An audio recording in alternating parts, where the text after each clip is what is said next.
Hello बच्चों, स्वागत है आप सभी का हमारे यूट्यूब चैनल अंकित ऑनलाइन क्लासेस पे। आज का हमारा जो चैप्टर है वह धातु एवं अधातु और क्लास हमारा 10th और सब्जेक्ट हमारा है विज्ञान, जो कि हम लोग आज धातु और अधातु का हमारा सेकेंड वीडियो होने वाला है। तो अगर आप सभी फर्स्ट वीडियो को नहीं देखे हैं तो उस वीडियो का लिंक डिस्क्रिप्शन बॉक्स में दे दिया गया है, या आप सभी प्ले चेक कर सकते हैं। आज की इस वीडियो में हम लोग टॉप 30 प्रश्न लेकर आए हैं धातु एवं अधातु का। तो चलिए शुरू करते हैं। प्रश्न संख्या 31 से स्टार्ट करेंगे। तो चलिए बिना वक्त को गवाए शुरू करते हैं। बहुत ही इंपॉर्टेंट प्रश्न है, ध्यान से देखिएगा। प्रश्न संख्या 31 है मेरे दोस्त, बहुत ही इंपॉर्टेंट प्रश्न है, ध्यान से देखिएगा। प्रश्न संख्या 31 है, सिलिका क्या है? ऑप्शन नंबर ए धातु, ऑप्शन नंबर बी अधातु, ऑप्शन नंबर सी उपधातु, ऑप्शन नंबर डी कोई नहीं। बताइए हमारा कौन सा ऑप्शन सही होगा? फटाफट आप भी आंसर हमें कमेंट बॉक्स में करके बताएंगे मेरे दोस्त। सिलिका क्या है मेरे दोस्त? सिलिका क्या उधातु है? ऑप्शन नंबर बी अधातु है, उपधातु है। तो सिलिका कुछ भी नहीं है मेरे दोस्त, ये सिलिका है ही नहीं, कुछ भी नहीं है। अगला प्रश्न है मेरे दोस्त, प्रश्न संख्या 32 है मेरे दोस्त, ध्यान से देखिएगा। प्रश्न संख्या 32 है, सक्रियता श्रेणी में हाइड्रोजन के ऊपर के धातु होते हैं। ऑप्शन नंबर ए अम्ल से अभिक्रिया कर हाइड्रोजन आयन बनाते हैं। ऑप्शन नंबर बी अम्लों से अभिक्रिया करके हाइड्रोजन गैस बनाते हैं। ऑप्शन नंबर सी साधारण ताप पर जल से अभिक्रिया करते हैं। ऑप्शन नंबर डी इनमें से कोई नहीं। बताइए हमारा कौन सा ऑप्शन सही होगा? फटाफट आप सभी आंसर हमें कमेंट बॉक्स में करके बताएंगे। सक्रियता श्रेणी में हाइड्रोजन के ऊपर के धातु क्या होते हैं मेरे दोस्त? फटाफट आप भी आंसर हमें कमेंट बॉक्स में करके बताएंगे। सक्रियता श्रेणी में हाइड्रोजन के ऊपर वाले धातु जो होते हैं अम्लों से अभिक्रिया करके हाइड्रोजन गैस को बनाते हैं, यानी option number B right answer. प्रश्न संख्या 33 है मेरे दोस्त, उच्च विद्युत धनात्मकता के कारण धातु के परमाणु बनाते हैं। ऑप्शन नंबर ए धनायन, ऑप्शन नंबर बी ऋणायन, ऑप्शन नंबर सी उदासीन आयन, ऑप्शन नंबर डी सहसंयोजक आयन। बताइए हमारा कौन सा ऑप्शन सही होगा? फटाफट आप सी आंसर हमें कमेंट बॉक्स में करके बताएंगे। उच्च विद्युत धनात्मकता के कारण धातु के परमाणु क्या बनाते हैं मेरे दोस्त? धनायन बनाते हैं। Option number A is right answer. अगला प्रश्न मेरे दोस्त, प्रश्न संख्या 34 है मेरे दोस्त, ध्यान से देखिएगा, बहुत ही इंपॉर्टेंट प्रश्न है। प्रश्न संख्या 34 है मेरे दोस्त, धातु के ऑक्साइड सामान्यतः कैसे होते हैं? धातु के ऑक्साइड कैसे होते हैं मेरे दोस्त? धातु के ऑक्साइड कैसे होते हैं मेरे दोस्त? धातु के ऑक्साइड सामान्यतः होते हैं। ऑप्शन नंबर ए अम्लीय, ऑप्शन नंबर बी क्षारकीय, ऑप्शन नंबर सी अभयधर्मी, ऑप्शन नंबर डी उदासीन। बताइए हमारा कौन सा ऑप्शन सही होगा? तो धातु के जो ऑक्साइड होते हैं मेरे दोस्त क्षारीय होते हैं, और अधातु के ऑक्साइड जो होते हैं अम्लीय होते हैं। प्रश्न संख्या 35 मेरे दोस्त, अयस्क से चुंबकीय अशुद्धियों को दूर करने के लिए जो विधि प्रयुक्त की जाती है वह है कौन सा विधि है मेरे दोस्त? हाथ से चुनने की विधि है। बताइए कौन सा ऑप्शन सही होगा मेरे दोस्त? क्या वो हाथ से चुनने की विधि है, फेन प्लावल विधि है? 35 नंबर प्रश्न मेरे दोस्त, अयस्क से चुंबकीय अशुद्धियों को दूर करने के लिए जो विधि प्रयुक्त की जाती है वह है हाथ से चुनने की विधि। ऑप्शन नंबर बी गुरुत्व पृथक्करण की विधि, ऑप्शन नंबर सी फेन प्लवन की विधि, ऑप्शन नंबर डी चुंबकीय पृथक्करण की विधि। बताइए हमारा कौन सा ऑप्शन सही होगा? फटाफट आप सभी आंसर हमें कमेंट बॉक्स में करके बताएंगे।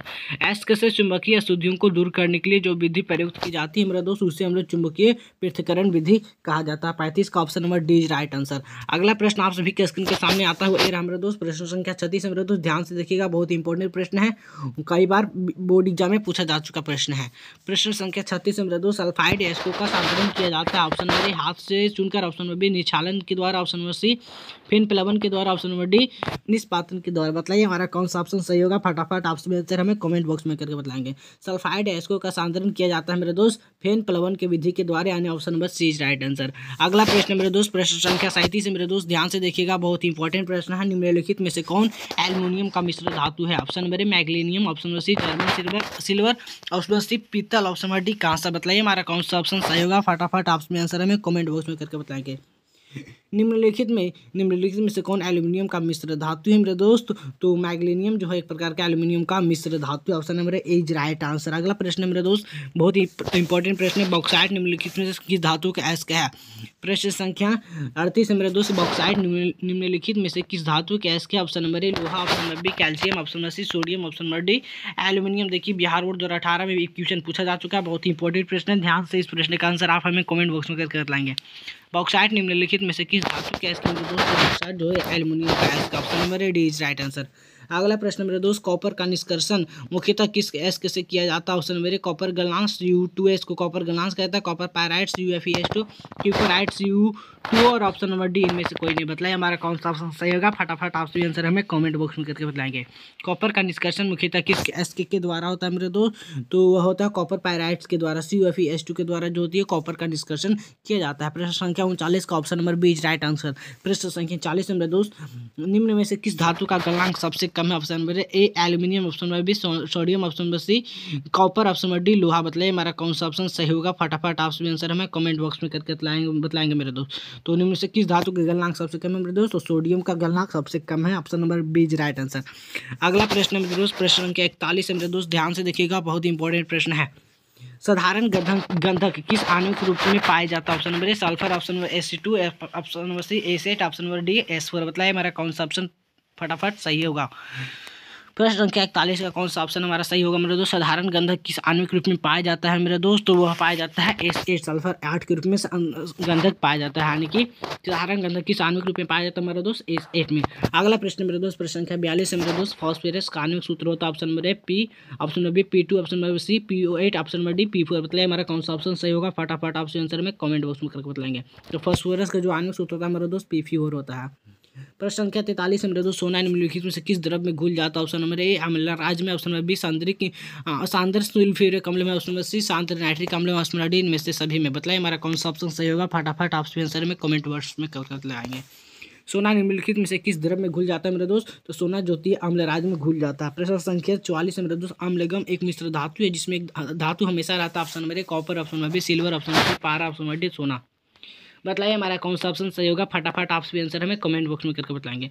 अम्लगम एक मिश्र धातु है जिसमें एक धातु हमेशा रहता है मेरे दोस्त, कॉपर, सिल्वर, पारा या सोना। बताइए हमारा कौन सा ऑप्शन सही होगा? फटाफट आप सभी आंसर हमें कमेंट बॉक्स में करके बताएंगे।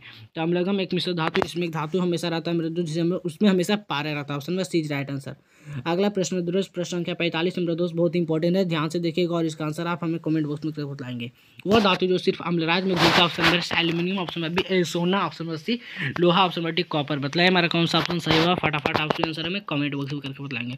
वह धातु जो अम्लराज में घुलता है वह होता है हमारा सोना, AU को सोना कहा जाता है। प्रश्न संख्या 46 मेरे दोस्त, निम्नलिखित में से कौन अति ज्वलनशील है? ऑप्शन नंबर ए लाल फास्फोरस, ऑप्शन नंबर बी सफेद फास्फोरस, ऑप्शन नंबर सी साधारण नमक, ऑप्शन नंबर सी प्लास्टिक गंधक। बताइए हमारा कौन सा ऑप्शन सही होगा? फटाफट आप आंसर में कमेंट बॉक्स में करके बताएंगे। निम्नलिखित में से कौन अति ज्वलनशील है मेरे दोस्त? सफेद फास्फोरस अति ज्वलनशील है, option number B right answer. प्रश्न संख्या 47 मेरे दोस्त, व्यावसायिक स्तर पर एल्यूमिनियम धातु का निष्कर्षण किस एस्क से किया जाता है? Option number A cryolite, option number B bauxite, option number C corundum, option number C इनमें से कोई नहीं। बताइए हमारा कौन सा ऑप्शन सही होगा? फटाफट आप आंसर में कमेंट बॉक्स में करके बताएंगे।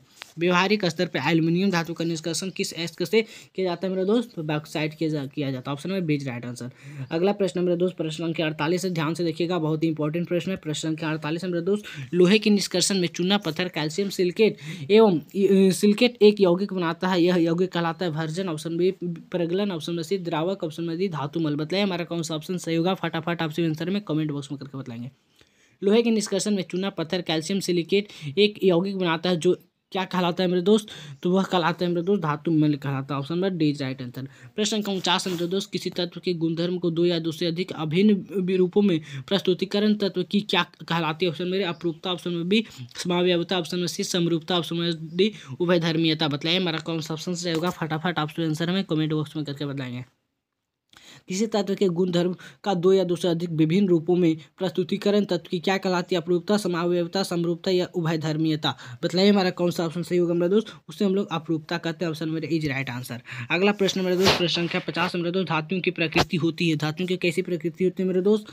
धातुओं की प्रकृति होती है, ऑप्शन मेरे विद्युत चालक धनात्मक होते हैं, ऑप्शन में विद्युत ऋणात्मक होते हैं, ऑप्शन में सी उदासीन होता है, ऑप्शन में डी कोई नहीं। बताइए हमारा कौन सा ऑप्शन सही होगा? फटाफट आप आंसर में कमेंट बॉक्स में करके बताएंगे। धातुओं की प्रकृति होती है मेरे दोस्त विद्युत धनात्मक होती है। अगला प्रश्न मेरे दोस्त, लोहा एवं इस्पात को जंग से सुरक्षित रखने के लिए उन पर किस धातु की पतली परत चढ़ाई जाती है? ऑप्शन नंबर ए तांबा, ऑप्शन नंबर बी चांदी, ऑप्शन नंबर सी सोना, ऑप्शन नंबर डी जिंक। बताइए हमारा कौन सा ऑप्शन सही होगा? फटाफट आप आंसर हमें कमेंट बॉक्स में करके बताएंगे। लोहा इस्पात को जंग से सुरक्षित रखने के लिए उन पर किस धातु का पतली परत चढ़ाई जाती है मेरा दोस्त? फटाफट आप आंसर हमें कमेंट बॉक्स में करके बताएंगे। ऑप्शन नंबर ए तांबा, ऑप्शन नंबर बी चांदी, ऑप्शन नंबर सी सोना, ऑप्शन नंबर डी जिंक। तो उस पर जिंक की परत चढ़ाई जाती है। ऑप्शन नंबर प्रश्न संख्या 52 है मेरे दोस्त, किस रासायनिक यौगिक को गर्म करने पर प्लास्टर ऑफ पेरिस प्राप्त किया जा सकता है? ऑप्शन नंबर ए बेंजक चूर, option number B gypsum, option number C चूना पत्थर, ऑप्शन नंबर डी कच्चा चूना। बताइए हमारा कौन सा ऑप्शन सही होगा मेरे दोस्त? किस रासायनिक यौगिक को गर्म करने पर प्लास्टर ऑफ पेरिस प्राप्त किया जा सकता है मेरे दोस्त? जिप्सम को गर्म करने पर हम लोग प्लास्टर ऑफ पेरिस प्राप्त कर सकते हैं। प्रश्न संख्या 20 राइट आंसर। अगला प्रश्न मेरे दोस्त, प्रश्न संख्या 53 है मेरे दोस्त, बहुत ही इंपॉर्टेंट प्रश्न, ध्यान से देखिएगा, बहुत ही मजा आने वाला है। प्रश्न संख्या 53 है मेरे दोस्त, बहुत ही इंपॉर्टेंट प्रश्न है। विद्युत अपघटनी परिष्करण में अशुद्ध धातु को बनाया जाता है। Option number A anode, option number B cathode, option number C अपघट, ऑप्शन नंबर डी इनमें से कोई नहीं। इनमें से सभी बताएं हमारा कौन सा ऑप्शन सही होगा। फटाफट आप सभी आंसर हमें कमेंट बॉक्स में करके बताएंगे मेरे दोस्त फटाफट। विद्युत अपघटनी परिष्करण में अशुद्ध धातु को बनाया जाता है मेरे दोस्त, उससे हम लोग एनोड बनाते हैं। प्रश्न संख्या 54 मेरे दोस्त, निम्नलिखित में से कौन सबसे अधिक अभिक्रियाशील धातु? Option number magnesium, option number B calcium, option number C sodium, option number D potassium. बताइए हमारा कौन सा ऑप्शन सही होगा। फटाफट आप सभी आंसर हमें कमेंट बॉक्स में करके बताएंगे। निम्नलिखित में से कौन सबसे अधिक अभिक्रियाशील धातु? मेरे दोस्त पोटेशियम जो होती है वो सबसे अधिक क्रियाशील धातु है। प्रश्न संख्या 55 है मेरे दोस्त, बहुत ही ध्यान से देखिएगा, बहुत ही इंपॉर्टेंट प्रश्न है मेरे दोस्त। मैग्नीशियम फीता को जलाया जाता है तो उत्पन्न आग की लौ होती है पीली, नीली, चमकीली, उजला या लाल। बताइए हमारा कौन सा ऑप्शन सही होगा। फटाफट आप सभी आंसर में कमेंट बॉक्स में करके बताएंगे। जब मैग्नीशियम फीता को जलाया जाता है तो उत्पन्न आग की लौ होती है चमकीली, उजला होती है। किसी मेरे दोस्त चमकीली उजला होती है। Option number C is right answer. अगला प्रश्न मेरे दोस्त 56, एक्वारेजी यानी कि रॉयल जल किस अनुपात में शांत हाइड्रोक्लोरिक अम्ल का एवं शांत नाइट्रिक अम्ल का ताजा मिश्रण होता है? Option number 3:2, option number B 2:3, option number C 3:1, option number D 1:3। बताइए हमारा कौन सा ऑप्शन सही होगा। तो एक्वारेजिया के अनुपात में शांत हाइड्रोक्लोरिक अम्ल एवं शांत नाइट्रिक अम्ल का मिश्रण होता है 1:3 होता है। ऑप्शन नंबर 57 है मेरे दोस्त, ऑप्शन नंबर 57 है मेरे दोस्त, ध्यान से देखिएगा, बहुत ही इंपॉर्टेंट प्रश्न है, ध्यान से, बहुत ही इंपॉर्टेंट प्रश्न है। अपने शुद्ध रूप में धातु की तरह होती है, चमकदार, खुरदुरा, काला या इनमें से कोई नहीं।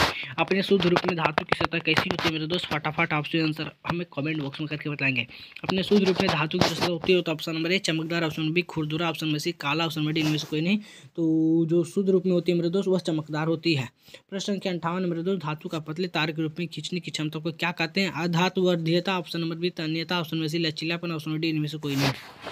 धातु का पतले तार के रूप में खींचने का क्षमता को क्या कहते हैं मेरे दोस्त? उसे हम लोग तन्यता कहते हैं। 58 का option number B right answer होगा मेरे दोस्त। फटाफट आप आंसर में कमेंट बॉक्स में करके लाएंगे। अगला प्रश्न मेरे दोस्त, प्रश्न संख्या 59 है मेरे दोस्त, वो इंपॉर्टेंट प्रश्न है। कुछ धातुओं को पीटकर पतली चादर बनाया जा सकता है, इन गुण को क्या कहते हैं? तन्यता, धातुवर्धीयता, ऑप्शन नंबर डी दोनों या इनमें से कोई नहीं। कुछ धातु को पीटकर पतली चादर बना सकता है, इस गुण को क्या कहते हैं मेरे दोस्त? तो इस गुण के हम लोग कहते हैं धातुवर्धीयता। अगला प्रश्न मेरे दोस्त, इस वीडियो का आखिरी प्रश्न होने वाला है। जो धातुएं कठोर सतह से टकराने पर आवाज उत्पन्न करती है उन्हें क्या कहते हैं? ऑप्शन नंबर ए तन्यता, ऑप्शन नंबर बी ध्वनिक सनोरस या ऑप्शन नंबर सी आघातवर्धीयता, ऑप्शन नंबर डी इनमें से कोई नहीं। बताइए हमारा कौन सा ऑप्शन सही होगा। फटाफट आपसे आंसर हमें कमेंट बॉक्स में करके बताएंगे मेरे दोस्त। तो जो धातुएं कठोर सतह से टकराने पर आवाज उत्पन्न करती है उन्हें क्या कहते हैं मेरे दोस्त? उन्हें ध्वनिक या सोनोरस कहते हैं मेरे दोस्त। तो आज हम लोग ने 30 प्रश्न को कंप्लीट किया। अगर आप सभी को 30 प्रश्न में जितना प्रश्न समझ हुआ है आप हमें कमेंट बॉक्स में करके बताएंगे मेरे दोस्त। अगर आप सभी को वीडियो पसंद आएगा तो प्लीज़ वीडियो को लाइक कीजिएगा, चैनल को सब्सक्राइब कर लीजिएगा। फिर मिलेंगे अगली वीडियो में, तब तक के लिए जय हिंद, वंदे मातरम।